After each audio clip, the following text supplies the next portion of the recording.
Obamacare.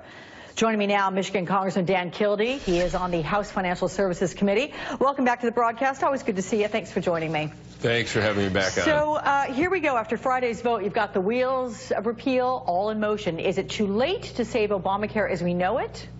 It's not too late if the American people speak up and demand health care as a right.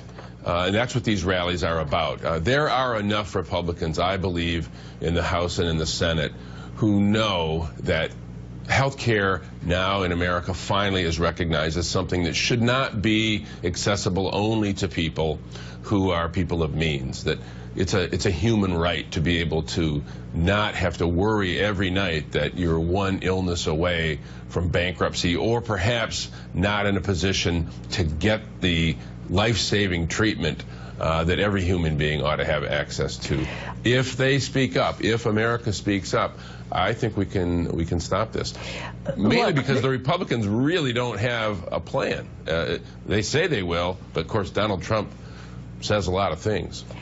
What about the partisan nature of all this? Because there are a lot of Democrats out there, as you know, who say Republicans are just trying to bump 20 million people from health care. Is that a fair characterization? Well, whether they're trying to or not, they seem committed to do it.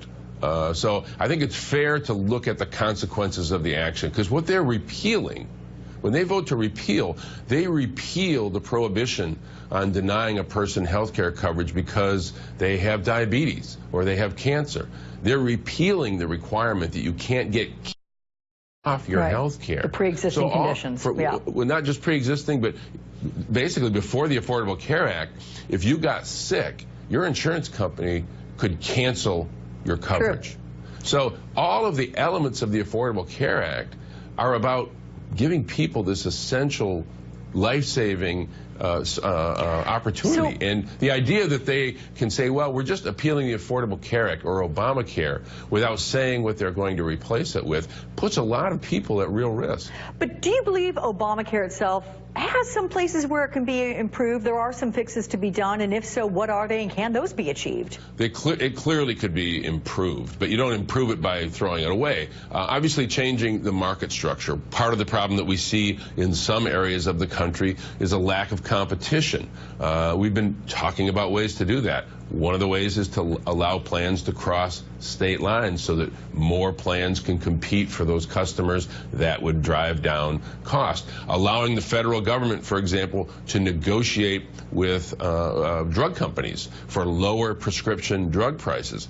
That could lower costs. So the idea that there's nothing we can do to make this better is not something that most members of Congress accept. I'm one who I've been open to changes to the Affordable Care Act. But the idea that we should just blow it all up, throw it away, put people back in the position that we were in before the ACA was passed, which was a terrible time. We have to remind ourselves of that. If you had an illness, you couldn't get health care. You couldn't get health insurance before the Affordable Care Act. 20 million people have been covered since the Affordable Care Act was passed. Right. Those benefits will all be lost. I want to play a clip for you from a new ad. This is by a conservative advocacy group, and it's linked to House GOP leadership. Here's that. Imagine a new path forward. Health insurance that provides more choices and better care at lower costs. House Republicans have a plan to get there without disrupting existing coverage. So your reaction to that? Well, they say they have a plan. Show us that plan. You know, the way they describe it, often they describe elements of a plan that sound a lot like the Affordable Care Act. You know, Donald Trump says they're going to keep those very popular provisions. One of my colleagues, Cathy McMorris Rodgers, a Republican, says no one is going to lose their health insurance. Yeah. If they're going to make these sorts of promises, they have to be willing to do what Democrats have done, put a plan on the table. Right. People will criticize it, and obviously no plan is ever perfect. But at least in our case, we've been willing to do what put many Americans in a position to get health care for the first time in generations. I'm sure your constituents are talking to you about this. What are they saying? They're saying make sure that we don't lose this really important moment, that we don't lose the opportunity to protect our families with health insurance. This is about the life and health of people. It shouldn't be about politics. All right, Representative Dan Kildee, I'm sure we'll see you.